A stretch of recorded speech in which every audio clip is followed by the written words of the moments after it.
এই দেখো বন্ধুরা, রাধে বন্ধুরা, welcome back to my channel. চলে এসেছি আরও একটা নতুন ব্লগ নিয়ে।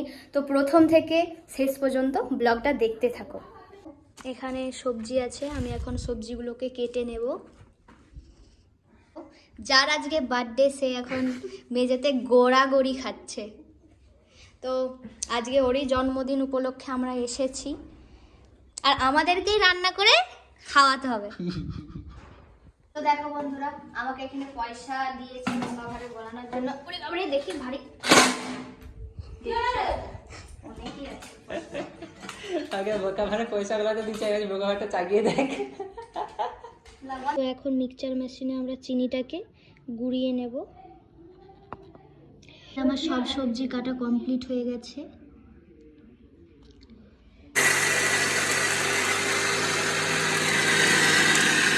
দেখো,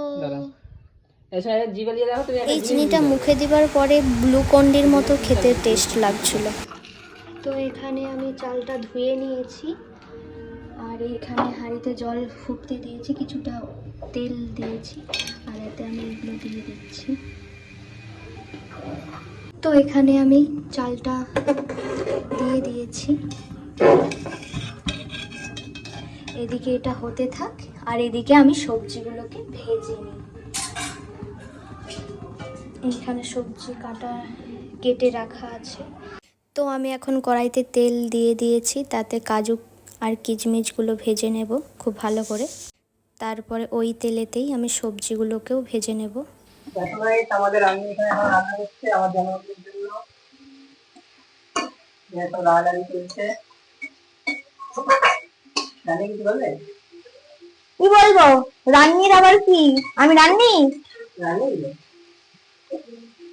আগে আমার জন্য রাইস বানানো হচ্ছে, যেমন জন্মদিন বলে আমার রাইস বানাচ্ছে। এই যে এখানে পড়তে দিয়েছে চাল, আর এই যে লাড়ালাড়ি চলছে এখন। তো এরপরে আমি কাবলি ছোলার তরকারিটা বানিয়ে নেব। তার আগে ছোলাগুলোকে ভালো করে ধুয়ে তারপরে তেলের সঙ্গে দিয়ে ভাজতে হবে। আমি এখানে আলু আর কাবলি ছোলার তরকারি করব। এদিকে তেলটা গরম হয়ে গেছে, আমি আলুগুলো আস্তে আস্তে ছেড়ে দেব। আলুগুলো কিছুক্ষণ লাড়ার পরে তারপরেই আমি কাবলি ছোলাটাও দিয়ে দেব। স্বাদ মতো লবণ আর পরিমাণ মতো হলুদ দিয়ে দিলাম। তো দেখো, সমস্ত সবজিগুলো আমি এখন রাইসের মধ্যে দিয়ে দিচ্ছি। তারপরে আমি কাজু কিশমিশগুলোকেও খুব ভালো করে দিয়ে দেব রাইসের মধ্যে। স্বাদ মতো লবণ, স্বাদ মতো চিনি, পরিমাণ মতো ঘি, খুব ভালো করে সমস্ত জিনিসগুলোকে খুব ভালো করে মাখাতে হবে।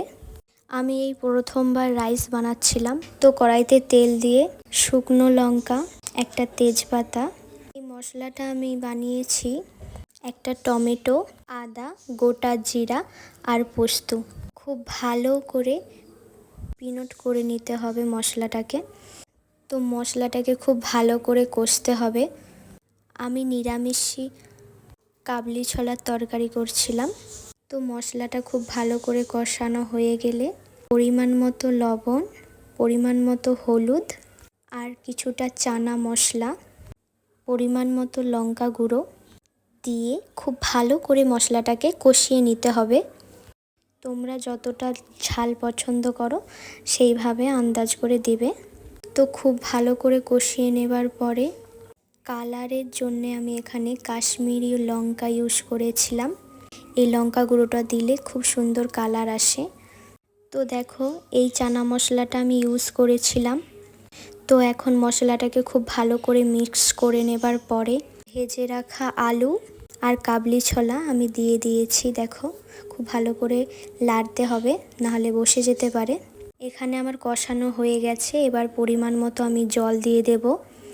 তো দেখো, পরিমাণ মতো আমি জল দিয়ে দিয়েছি, আর কালারটা দেখো এখনই কত সুন্দর এসেছে না?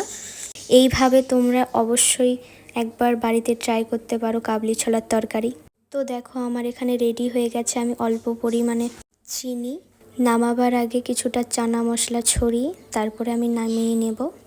আমি তো উপরে রান্না করছিলাম নিরামিষে সমস্ত কিছু, আর এদিকে রাজেশের জেঠিমা আর মা তারা নিচে রান্না করছিল। জেঠিমা এখন শাক চচ্চড়ি করছিল। তো ভাবলাম ভিডিও করি। তো এদিকে কাকিমা ফ্যান গড়াচ্ছিল ভাতের, আমি গ্যাসেই সমস্ত কিছু রান্না করছিলাম, আর নিচে বাকি রান্নাগুলো করছিল কাকিমা আর জেঠিমা মিলে। তো আমাদের এখন সব রান্না বান্না কমপ্লিট হয়ে গেছে। তো দেখো এখন রাজেশ খেতে বসেছে, কি কি বানানো হয়েছে তোমরা দেখে নাও। ওকে তোমরা সবাই আশীর্বাদ করো যেন ও আরও অনেক বড় হয়, ভালো থাকে, সুস্থ থাকে, এইভাবেই সারা জীবন আমার পাশে থাকে। তো আজকের ব্লগ এখানেই শেষ, দেখা হচ্ছে আবার অন্য কোনো ব্লগে। রাধে রাধে, হরে কৃষ্ণা।